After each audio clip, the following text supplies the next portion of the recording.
So which countries are finally out of the WHO red list or the safeguard list? Is this just a misunderstanding or the truth? I've seen a lot of people celebrating, some people confused, and others still unsure about what this actually means. In this video, I'm actually going to break it all down clearly with facts so that you don't get misled. Welcome to my channel. My name is Nesmo.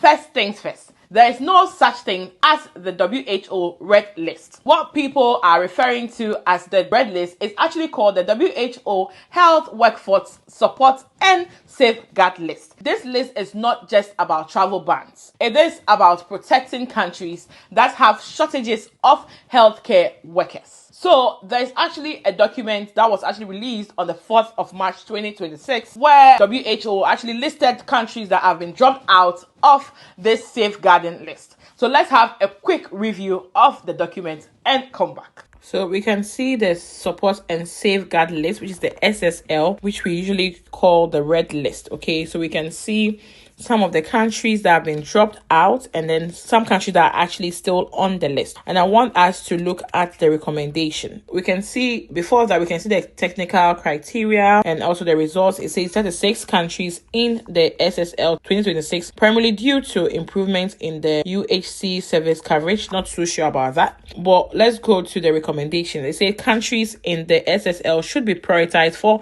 health personnel development and health system related support. Okay, and then safeguards that discourage active international recruitment of health personnel should be provided to countries in the SSL with exceptions and others in accordance with country policy. These are for countries that are actually still included in the SSL. Yeah. So now let's look at some of the countries that are actually being dropped out of the support and safeguard list. So we can see that in Africa, the list in 2023, it was actually 37. Okay, so in Africa, we had 37. And then in 2026, it's been dropped to 37, which means 10 countries have been dropped out of the list. If there is an improvement in your healthcare system, then definitely you'll be dropped out of the list. So we can see countries dropped out from the SSL 2023. From Africa, we have Comoros, Gambia, Ghana, Lesotho, Mozambique, Malawi, Uganda, Rwanda, Zambia, and then Zimbabwe. We have other countries from other places as well, I think from Europe and all of that. So let's look at countries that meet the criteria for the support and the safeguard list 2026. So we still have 27 more countries. We can see all of these countries on your screen. I'll just mention a few: Angola, Benin, Burkina Faso, Ethiopia, Gabon, Nigeria, Liberia, Mali, Togo, South Sudan, Senegal, Niger, you can all see on your screen. So that is it. Let's go back to the video. So in this updated document from WHO that have been circulating, there is an aspect of the document that has actually been sectioned countries dropped from the 2023 list. And I believe that we all saw those countries. Ghana is included. Zambia is equally included. So based on this document, these countries that were actually dropped are expected to be removed from the WHO safeguard list. So very importantly, let me just talk about this disclaimer. But this is where we need to be very careful. This document is not yet the final published list. However, it still brings a lot of good news. It is a WHO briefing document and it clearly states that the updated list will be officially released after the internal approval. So there needs to be a bit of approval internally before they are going to release the final list. So we cannot say 100% that the countries that have been dropped out have been fully removed yet.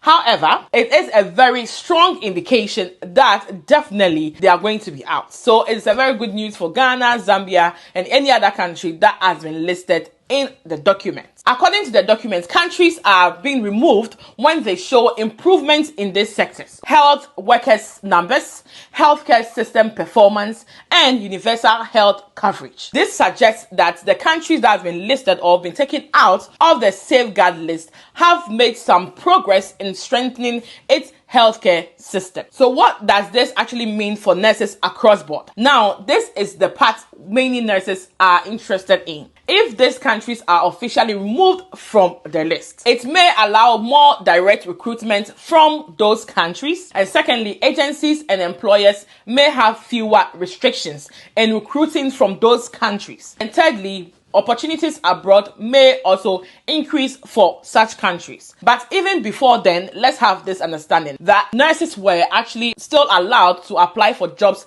individually, or nurses were actually allowed to apply directly to employers. Just that there were a bit of restriction on agencies, but this actually opens the way for agencies to actually recruit nurses from this country. So just to state that this is not a new permission, it just changes recruitment's dynamic. Let's be clear on this. This does not mean automatic job abroad, easier visa approvals, or no more immigration requirements. You still need qualifications, registrations, and proper documentations before you can actually travel abroad to practice as a nurse or a healthcare worker. So nothing changes in that regards. You still have to pass through the specific process to become a nurse, whether in the UK or in Ireland or in wherever. Just that when it comes to UK or it comes to Ireland, I'll say recruitment is generally a bit low now, but this is actually a good one for all of us. I also recently joined a live TikTok show by Papanes TV, where he hosted the General Secretary for the Ghana Nurses and Midwifery Association, where this General Secretary actually confirmed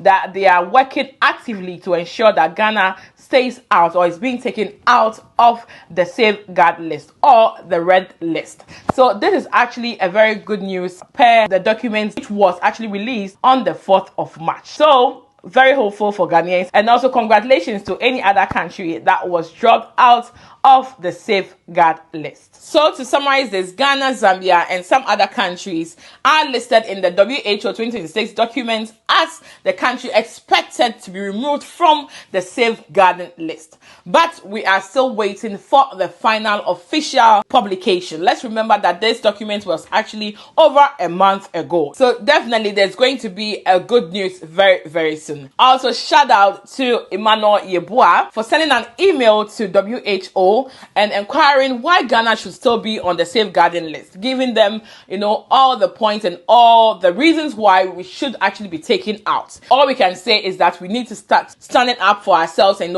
voicing out and then reaching out to WHO to help take countries that we know that are not supposed to be on this list. So if you are from any other country, Nigeria, wherever, and your country is still on the list, this is an opportunity for you to also come out and also reach out to WHO. Tell them the reason, give them a vivid and also a good reason why your country should be taken out of the WHO safeguarding list. If this video helped you understand things better, share it with other people for them to also have this clarity. And let me know in the comment section, what do you think this means for the healthcare work?